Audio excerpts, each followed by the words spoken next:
Well, hello, thank you for clicking on my video.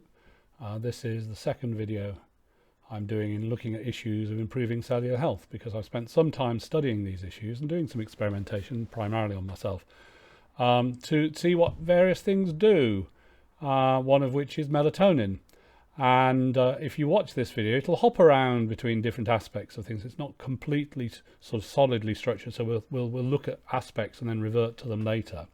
But you should be able to see how melatonin can help you to find out how it works in your body, the sort of things effects which it can have things to talk about with your healthcare professional. If I can emphasize this, this is not medical advice here. These are suggestions, things you might want to think about. There is a scientific consensus on melatonin. If you see the videos from various medics on the internet, you'll see how they go on about they think people take too much melatonin because they're taking a lot more than is normally found in the blood. And I think the scientific consensus is wrong on that, and I will explain why. And then I'll explain what I do with melatonin for health reasons and the like. So that's where we're going to go today. If I start with a really important disclaimer, I'm not medically qualified. I actually have a degree in physics, but not medicine. I've been a member of Parliament. That doesn't necessarily qualify me to say anything about anything. I am a tech entrepreneur. I'm also a musician, but I'm not a doctor, and this is not medical advice.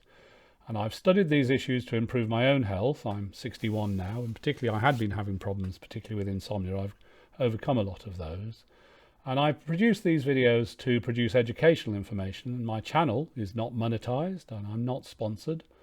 But it's very important, if you want to do anything based on what you read, what you see here and read here, that you discuss the information with your healthcare professional before deciding what to do. As with anything, different people respond in different ways to different molecules.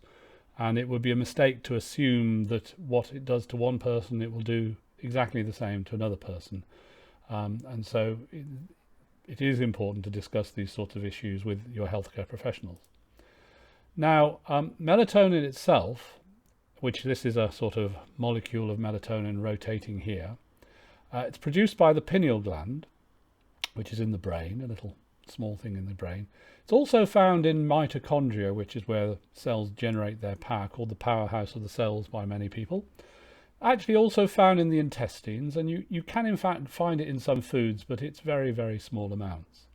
But it is quite widely available in many ways, but not necessarily in large quantities.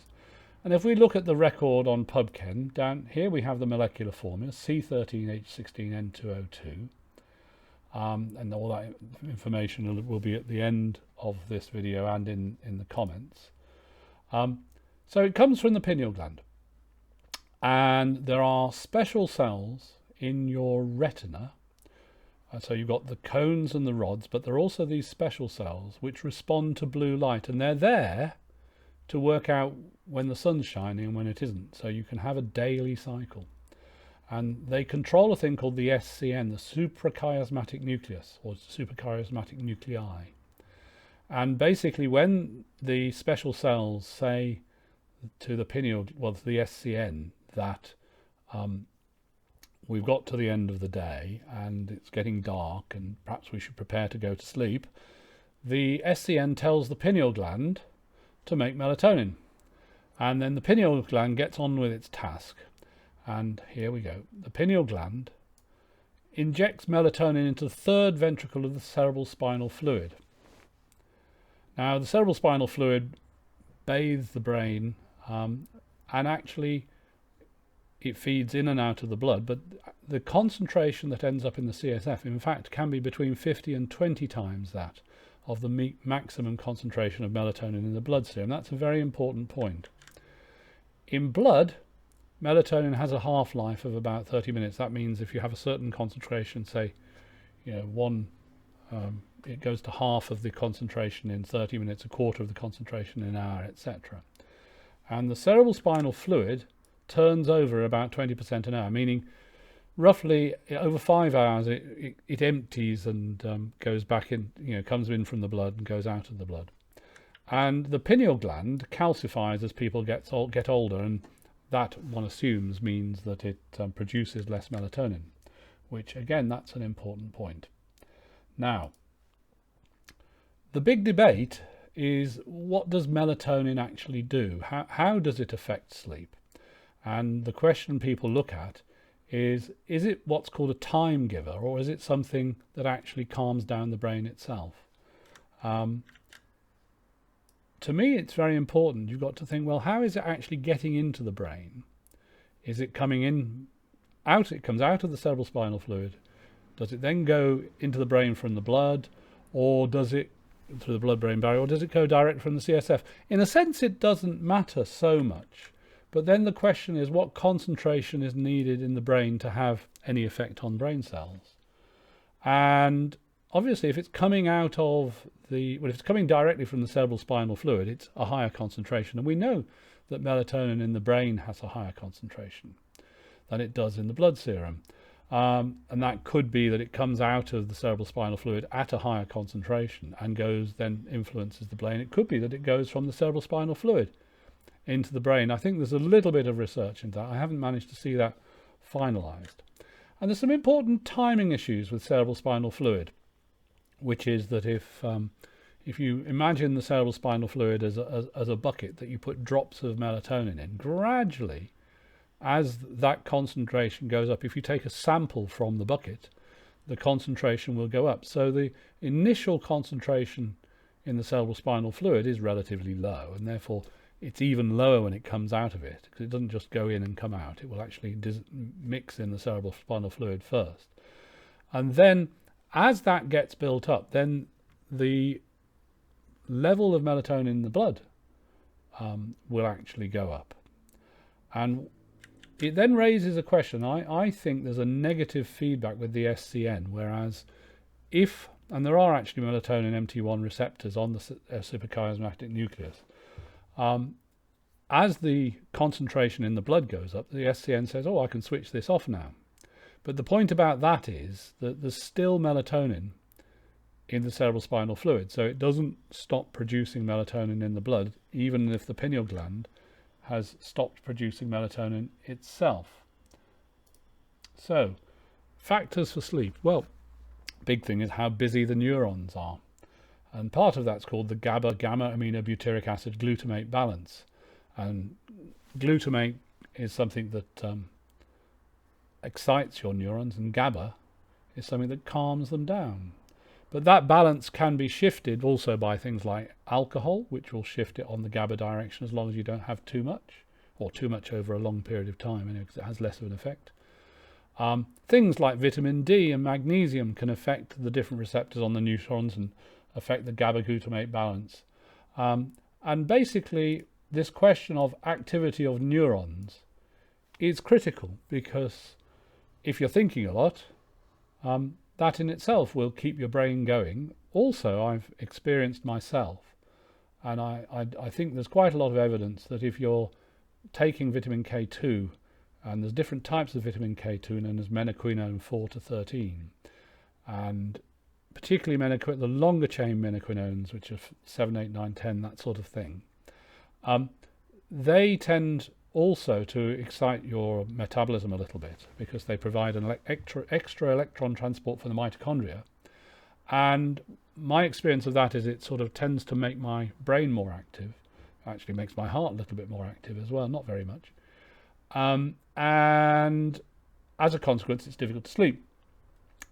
Now, what you do is you find those long chain menaquinones in hard cheeses, and people have often said, well, if you eat cheese before you go to bed, that can keep you awake. And I think that's probably some relationship between the two things. So the activity of neurons is a key thing, because when your neurons calm down, you're in a better situation for going to sleep. Adenosine, sleep pressure. As you're awake, you gradually generate adenosine. And there's the adenosine receptors in the brain that feel the tiredness. And once it gets to a certain point, it can then calm you down again and switch you off. And that's the sleep pressure side. And obviously, if you have caffeine importantly has a half-life of about 5 to 6 hours. that prevents the adenosine having taken the same effect, which is why for many people, and again the half-life varies for different people, but for many people it's best not to drink coffee late at night unless you want to stay awake, or you drink one of the sort of energy drinks, which for me kept me awake 3 days at one stage, or kept bad sleep for 3 days because of the effect on my adenosine receptors, but I generally stay away from coffee anyway.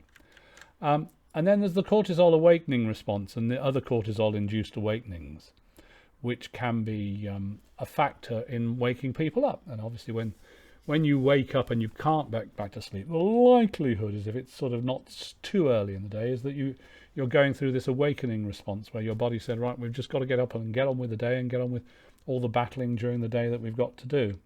And there's an interesting point about melatonin, adenosine and cortisol, that they're all generated initially by an enzyme called COX-1, cyclooxygenase 1, and things like aspirin can actually disable this particular enzyme.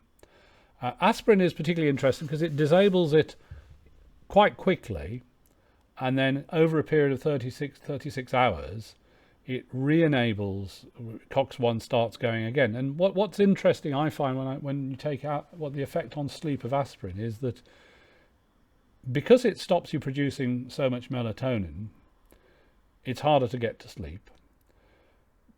But also because it has an effect on cortisol, you don't have so much of an awakening. But also during the day you don't get so much adenosine generated, and as a consequence you don't feel so tired. So these three factors come together. I'm not a great fan of aspirin myself, but there are a lot of things. Resveratrol also is thought to affect, I think, COX-2 rather than COX-1. But this whole interface between prostaglandins and various different parts of, various different molecules is really quite an interesting thing, and needs a lot more studying, which we haven't got at the moment. But I find it interesting that if you are producing less melatonin because of the effect on COX-1, you might also have less adenosine and less cortisol as well. So moving on down, if I sort of click on that, this, which I'll go on to next, is an interesting piece of research, and it confirmed for rats, okay, they're mammals, they're not primates, and you can't be 100% certain that all these things carry forward, but it's clearly melatonin is seen as something that can influence the GAB, the GABA itself. And therefore, we come to this alternative hypothesis for Zeitgeber, which is that melatonin starts out that we have negative feedback with the suprachiasmatic nucleus, so that once the levels in blood serum get to be high enough, it switches off. And it takes... This is almost certainly without question true, that the rate at which melatonin comes out of the CSF is not at the rate it goes in, because it has to build up a concentration in the CSF before it can start coming out. So if there is a negative feedback, in my own personal experience, because I've looked for this, I think there is, but it's a working hypothesis. And this point's important, that even when the pineal gland is switched off, melatonin is still leaving the CSF. So the pineal gland doesn't have to be inserting it into the cerebral spinal fluid, because if it has some there, that will come out. And the half-life in the CSF, well, we don't know what it is. I've not seen anything to measure it. And obviously, as the CSF itself is turned over, roughly every 5 hours, 20% an hour, it may be, if the half-life was like 2 or 3 days, that you wouldn't notice it. But I can't see necessarily any reason why it would have a half-life, although it may do. And therefore, I conclude myself that it's the GABAergic effect of melatonin that has the main effect on sleep.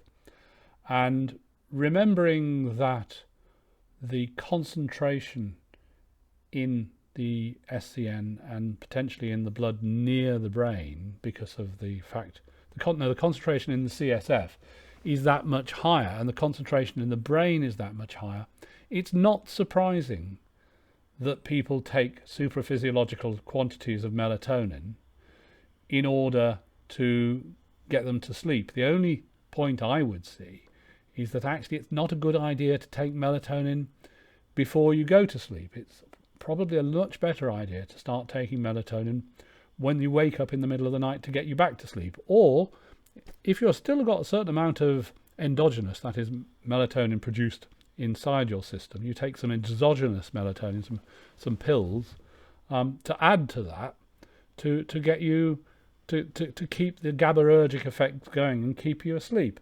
So that's the thing. So I did some experimentation on myself where I tried using a number of grams, various quantities, during the night, and I did find I could get myself back to sleep, but it wouldn't happen necessarily immediately. Although I felt also I could support sleep, so by having some exogenous, some externally generated melatonin, some pills, combined with my endogenous, my internally generated melatonin, that would help as well. Now, there is such a wide range of potential dosage for melatonin, ranging from what the doctors recommend of like 0.3 of a milligram through to melatonin suppositories that have 400 milligrams of melatonin. And it affects people in different ways. You can see on the internet people report different circumstances. Very important that you talk about these sorts of things with your healthcare professional. But your healthcare professional may think, well, actually, yes, if this is coming out of the cerebral spinal fluid, it's not just being generated and inserted into the blood by the pineal gland. Maybe some smaller doses during the night to extend sleep would help with this problem of sleep maintenance that lots of people of my age have, which is you wake up and can't get back to sleep. So that's definitely something that's worth discussing with your healthcare professional. So what else might melatonin do? Well, this is perhaps one of the more interesting aspects of melatonin beyond that of sleep. Sleep is absolutely critically important for lots and lots of reasons. But here are 5 things. Well, the Cornucopia is a bit of a more general thing. Anti-cancer is a very general thing. But I will rush very quickly through some of the research. And I picked the human growth hormone. This is, again, I'm going to put in the comments at the end of this video, in the YouTube comments. I'm going to put the links to these particular PubMed documents. But melatonin clearly is something that will stimulate growth hormone. That can be good and bad. I picked this one first because there are potentially bad aspects of too much growth hormone. That can be a problem. So I'm not saying that melatonin is necessarily something that could never cause any problems, but is generally thought to be pretty safe. But again, I think the growth hormone aspects do need some looking and thinking about. But then we got a smart molecule in the DNA repair system. Well, that's something everyone would like, isn't it? So this we're saying here, that melatonin is potentially something that could help in keeping your DNA in a good state. Whether it will demethylate the epigenome, which is a really interesting question, is something I don't know. I think I've seen some things that suggest it might. Obesity. So here we have a systemic review, so I'm not going to go into all the details of it, which indicated that of the 23 studies, 11 showed significant results on melatonin supplementation on weight loss. Now, obviously, it depends on how much melatonin you're taking and when you're taking it. And I don't think myself you should take melatonin before going to sleep, because I think that will undermine your endogenous melatonin. And that's because I think there's a system of feedback there based on my own personal experiences. What's this one here? This one is melatonin, a full service anti-cancer agent. Well, what's not to like about that? Again, they say highly credible evidence. Well, I'm not going to try and assess whether this is a good review or not a good review. But if you've got something that's saying this is quite helpful here, then well, that's worth looking at. Now, what about this one? Is melatonin the cornucopia of the 21st century? Again, this is another thing worth reading to see, what it says about the possible. It tells a lot more detail about how melatonin can operate as an antioxidant. So maybe that's one. Worth reading. See the things it suggests it might do. So here's a question. I'll highlight it. Could a reduction of melatonin production result in cellular deterioration? So obviously younger people, their pineal glands are not calcified, and they produce. We know that younger people produce more melatonin, and we therefore know that melatonin reduces in older people, probably as a result of calcification of the pineal gland. Obviously, we know it can go around fixing various things in the body. Is that lower melatonin production one of the reasons why people's health deteriorates, their cellular health deteriorates? Well, what can be done about it? Well, taking more melatonin during the night might help. I think taking it before bed actually may have no real benefit, because it will cut down the amount of melatonin you generate yourself, the endogenous melatonin, possibly by a similar amount to the amount you're taking, depending on how much you take, because if you start taking really massive doses, obviously your pineal gland didn't generate that much anyway. But I don't think that's a good idea. I think if you want to take more melatonin, you should take it waking up in the middle of the night, or on some sort of delayed release type basis. But I really don't think taking it before going to bed is very helpful. Decalcifying the pineal gland. Not quite sure how that could be done. Possibly, again, we're coming back to the menaquinones, MK7, vitamin K2. MK7 is thought particularly to be useful for decalcifying things. Whether it'll decalcify the pineal gland, I've not seen any evidence that it does, although some people think it might. And it might, we don't know. I'm giving it a go at the moment, but problem is it keeps you awake. So it's one of these complicated things that you can do one thing for a long-term benefit that has a short-term disbenefit. There are other thoughts about how people's pineal glands could be decalcified, but obviously you can just take some melatonin. But discuss this with your healthcare professional. Very, very important, because these things affect people in different ways. And there's no question about it that melatonin depends how old you are, how much melatonin you produce, what your other health issues are. You can't just go off and take some melatonin and just see what happens. You need to make sure that somebody's keeping an eye on the situation. But it's an idea to think about. Is it something that could actually help in a number of different areas? So here are the list of research papers that I've linked to in this video, and I will put those links directly into the comments section, because the comments section is easier to click on. You can't really, I probably could set it up in some way to do a link in the video, but I haven't done that. So you'll have them in the comments section. PubMed is such a good resource. Just do some searching on PubMed. I find that a lot of the things you read, which are summaries, aren't that accurate. So I would say thank you again for clicking on my video, and particularly thank you for lasting to the end of it. I think it was worthwhile. And if you are interested, I'm not going to do a lot of these videos because I only want to do them when I've got something to say. And I do think a lot of the people doing these videos are just doing them to generate yet another video to get clicks.